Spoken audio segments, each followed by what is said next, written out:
Hi there, Juleka here. Before we get started, I want to invite you, yes, you, to be a guest on the show. If you're an adult and a child of immigrants, and they could be from anywhere in the world, really, I'd love to talk to you about the conversations that are necessary but challenging, especially right about now. So whatever you're all getting into, I want to know about it. Politics, money, holidays, marriage, kids, everything. So send me an email directly at juleka@Lantigua-Williams.com and we'll get you on the show. I can't wait to hear from you.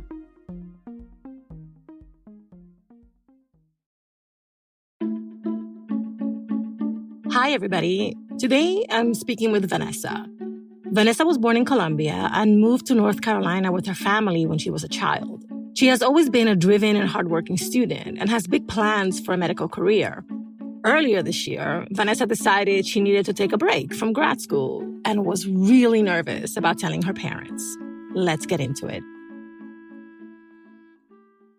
My name is Vanessa. I am 24 years old. I was born in the beautiful city of Cali, Colombia, and I currently live in Portland, Maine with my husband and 2 cats. In my family, I did not really call my mom Mamí or Papí. I just called them by their names. As a little girl, that's what I did, and it just stuck. I was 4 years old when I arrived to the United States. So my parents and I immigrated from Colombia in 2001, and we arrived in New York City. We then shortly moved to North Carolina, and there I did all of my schooling. And then I decided to become a physician assistant. Now the title has changed to a physician associate. I thought to myself, well, I graduated with honors in my undergrad years. I did very well in my master's program. So why can't I do PA straight off the bat as well? And it was also the pressure from my parents. They at times were pushing me like, have you applied? How's the process going? And there are times where like, oh, I don't know if I should take a break. And my mom she discouraged that. I started the program, and every day I woke up and I was just like, oh gosh, here we go again. The information is not hard. It was just, we were bombarded with so much information in so little time. I just couldn't do it anymore. I would stay up till 3 or 4 a.m. studying, go to sleep for 2 hours and do it all over again. There were days where I was like, did I eat dinner? Did I take a shower? And I was just losing myself as a person. So I actually had a conversation with the program directors, and right off the bat, one of the professors, just by looking at me in my body language, he knew. He asked me a question that I was just like, wow, like, how did he know? And he asked, is this another part of your life where you're just reading a book because you have to, not because you want to? And I was like, oh my God, yes, you are correct. How did you know? And he explained why. I told myself, like, this is something I've worked my whole life for. I've done nothing but to reach my goal, and I did it, and I'm not going to let it escape. So I think it's best to go ahead and take a leave of absence before things become worse. Honestly, I felt like it was a weight off my shoulders. I just felt like I could breathe again. At the same time, I felt so disappointed, like a wave of disappointment and of failure came in as well. Everyone saw me a certain way, just as a very successful student. And they're like, well, Vanessa doesn't struggle, so why is she struggling right now? And the higher you go up, the less you will see of different people of different ethnicities or different backgrounds. I was the only Latina in my cohort out of 50 students. When I completed my master's, I was also the only Hispanic. So I felt like I had to represent not only my culture, but my community. Growing up, I had DACA, and I always had to show the states that I belonged here, that I was able to bring the same or not even more than someone who was born here, because I also had to prove that through paperwork. So I had to show that I was either at school or I was working, I was getting good grades. That has only driven me to become a better person, a better student, to push myself forward. But at the same time, it has led to me being not confident in myself at times and having low self-esteem as to why some people are outperforming me. My mom, she doesn't want to admit it, but she compared me a lot with other family members to the point where she one time said, like, oh, you can't be the black sheep of a family. So you have to show everyone that you can do it, basically. She freaked out. I told her straight up, I didn't sugarcoat it. And I said, hey, I'm taking leave of absence. These are the reasons why. And she said, oh, Vanessa, but you already signed the paperwork, and why? And I said, because I want to enjoy my schooling. I want to enjoy the process of becoming a PA, and I was not enjoying it. And 2 hours later, she sent me a text message saying, well, I support you with that decision. Now you have to be strong and keep going. Everyone's been very supportive, and I was taken back by that because at times I felt alone when it came to that, because growing up, my parents were always telling me that, well, life is tough, suck it up and keep going. In order to take care of myself, I know that I have to keep doing what I love and not forget about it, which is running, going to the gym more often, sleeping as much as I can. Hopefully I will land a job in eye care. And now I'm actually debating whether to volunteer with animals. Since that's something I've always wanted to do, but never had the time to. I am scared to not do well the second time around. It sometimes keeps me up at night. I'm like, do I have what it takes?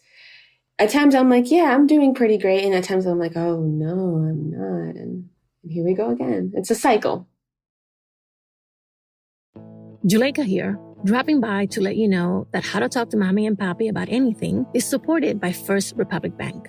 First Republic has made it their mission to understand their clients' needs and provide them with an unparalleled level of service. I can confirm I opened an account earlier this year. With their relationship-based approach to banking, First Republic provides tailored solutions to individuals and businesses at any stage of life.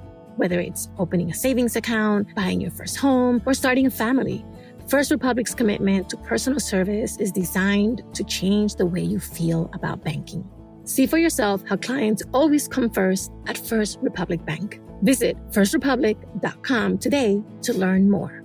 That's firstrepublic.com. Member FDIC, Equal Housing Lender. Vanessa's story deeply resonated with me. Navigating grad school as a first gen can be incredibly taxing and sometimes straight up demoralizing. I know, I have 2 masters and the mental scars that go with them. How can we address these challenges and communicate our decisions and strategies to our parents, who may not always know just how high pressure academic environments can be? To help us figure it out, I called in an expert.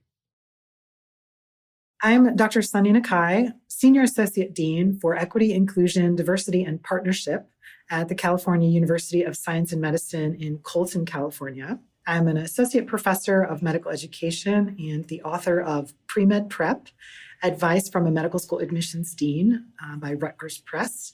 The thesis of the book is how to consider not what you have to do to get into medical school, but who do you need to be someone's doctor. And so I have a lot of chapters in there for first-gen students and reapplicants and minority students, undocumented students, because those are the students that I've worked with for my whole career. And I wanted to elevate their stories and their wisdom and give it back to our communities.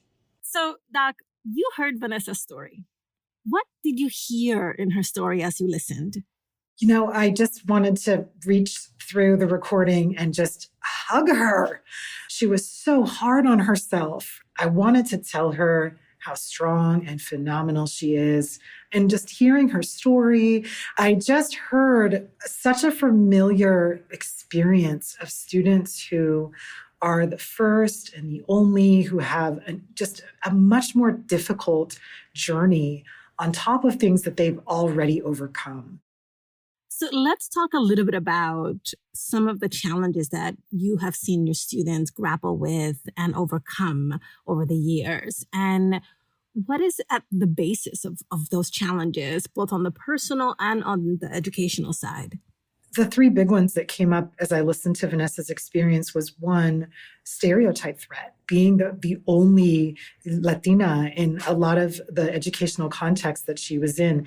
That matters. That impacts our performance. That impacts the way that we see ourselves, feeling like you're carrying the reputation and perception of your people with you everywhere you go, where other students just have the freedom to just sort of be themselves and the freedom to fail, right, without additional consequences on their shoulders. And I know a lot of my students, from immigrant families, they're like, oh, my cousins are looking at me. I'm the oldest in my family. And they just have such tremendous weight navigating around these obstacles.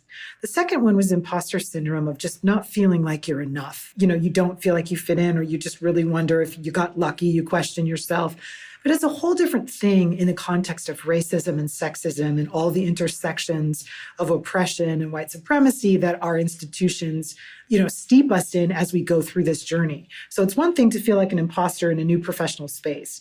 It's a totally different level of imposter syndrome in a space that was actually designed to make you feel that way, with environmental cues everywhere you go and microaggressions every time you talk that actually reinforce that syndrome, right? So it's not just, oh, it's in my head, everybody has this. It's a very deep level of belongingness threat that can be an incredible distraction and takes a toll just on our well-being, our overall sense of wholeness.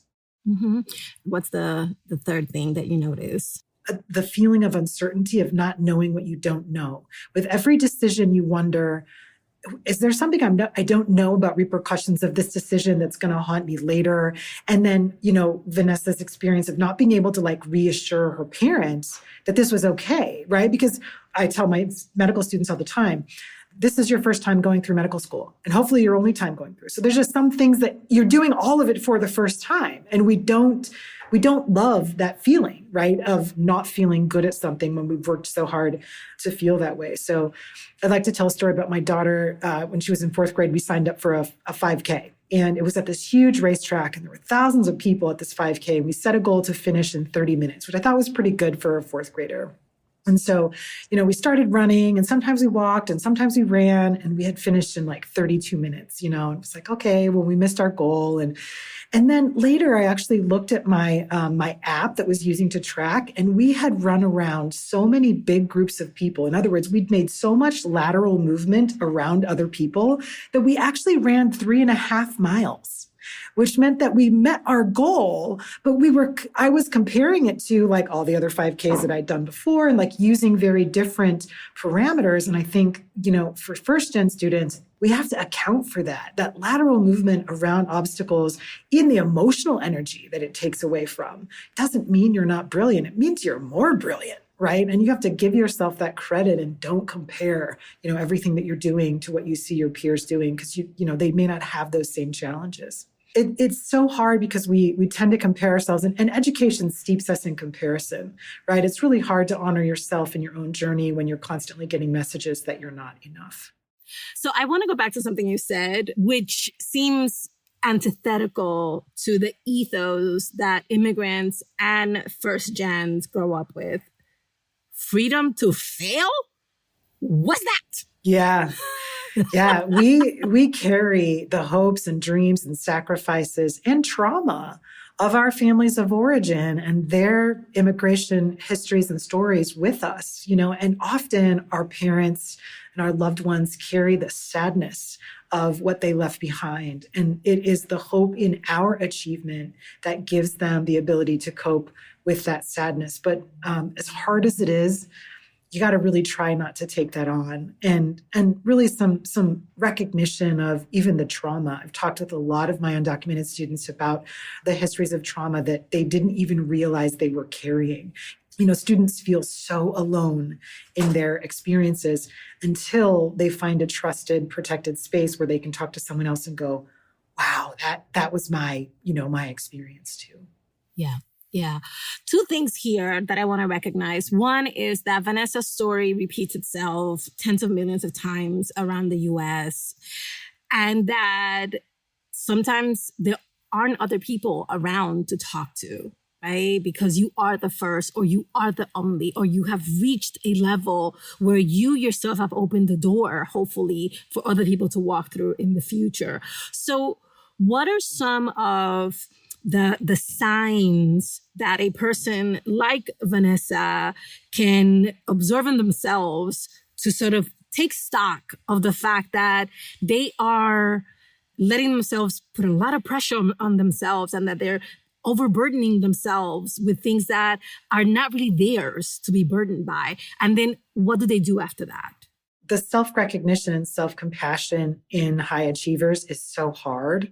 I mean, you hear so much, suck it up, just get it done, work hard, just go for it, you know? So I think stopping and recognizing, and I think something that Vanessa said about the joy was gone, right? She was just going through the motions. And part of her wisdom in what she said was, I want to enjoy my training.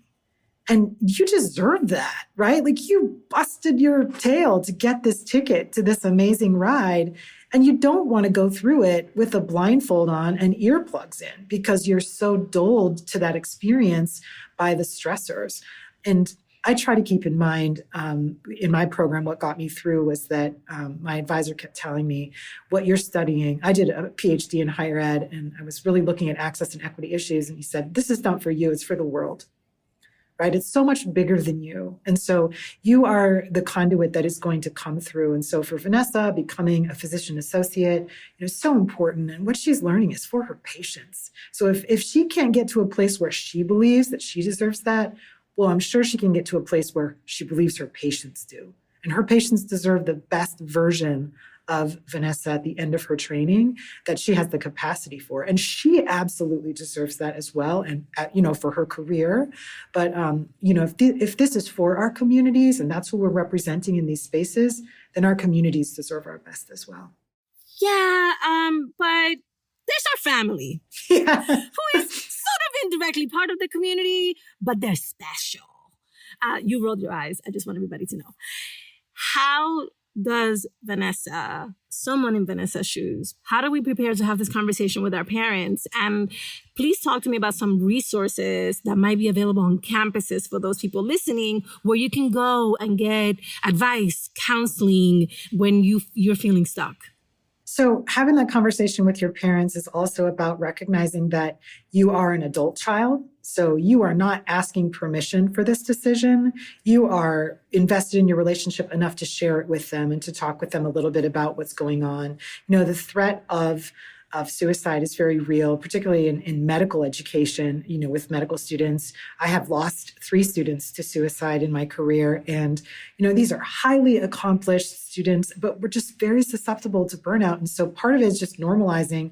A lot of people take breaks. And graduate students, my program has this % of graduation rate, right? Medical education, I know MD schools, 95% graduation rate over a 10-year span to encompass people who take leaves or do dual degrees, but most people finish. So providing some of that context of it's okay to step away, it's not going to hurt my career trajectory in any way. There's not going to be an asterisk on my degree certificate that says took 6 months off, right? And that's what I tell my med students. Like, if you pass boards on the second try, you get the same license that everybody on the first try got, right? And the challenge too, I think, is differentiating yourself as an adult, and being able to say, these are the things that I needed, in order to be my best self. On campus, there should be counseling programs available. There should be a way to either potentially take either a lighter load or an independent project where you could stay enrolled if you needed insurance, things like that. Some schools have tuition maximum policies where if you take a leave or you have to repeat something, there's a maximum amount that you'll pay. So talking with the financial aid person about what are the implications of taking this leave so that you can have resources to put yourself back together to be able to come back and really do your best work. All right, last question. When your students come to you and they say, Doc, I need a break, I need to leave, what do you say to them in terms of, here's what I want you to do now to take care of yourself and come back ready? Yeah. I'd like to use motivational interviewing a little bit and say, let's think about a time when you were at your best, right? What were you doing? Oh, well, Dean Nakae, I was meal prepping. I was making like these wicked, salmon dishes every day that I'm just putting them in my fridge. I was going to the gym or I was doing my meditation. So we try to think about like what kinds of habits fuel you to do your best. Usually I screen my students for sleeping because the lack of sleep and the skimping on sleep is the beginning of the stress spiral of not completing the stress cycle that lets it all build up. Often in graduate school, particularly like, PA school or med school, there's so much to study. You're just never done. So you have to give yourself a horizon at the end of every day, right? I'm going to study, and then every day at 6, I'm done. Then relax, go to bed, get up, do it again to make sure that you're healthy. You are phenomenal. Thank you for the work that you do. Thank you for being here today. Oh, thank you. My pleasure.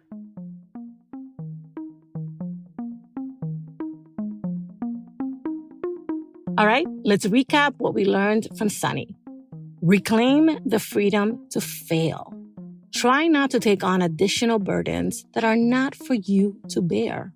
And remember, you don't always need to be an example for younger family members or represent your entire community all the time. Provide context. Share data about graduation rates, risks of burnout, and options your school offers for students on leave. Use information to show your family how taking a break is normal and sometimes even expected in a long academic career. And remember, honor your own journey. Have self-compassion and recognize what you need to be the best version of yourself without comparing yourself to others and without falling under parental pressure.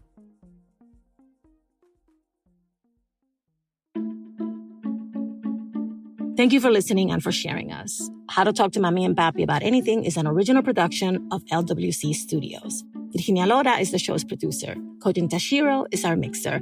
Manuela Bedoya is our social media editor. Cedric Wilson is our lead producer. Jen Chien is our executive editor. Jimmy Gutierrez is our managing editor. I'm the creator, Juleka Lantigua. On Twitter and Instagram, we're at Talk to Mamí Papí. Please follow us and rate us on Apple Podcasts, Amazon Music, Pandora, Spotify, and anywhere you listen to your favorite podcasts. Bye, everybody. Same place next week.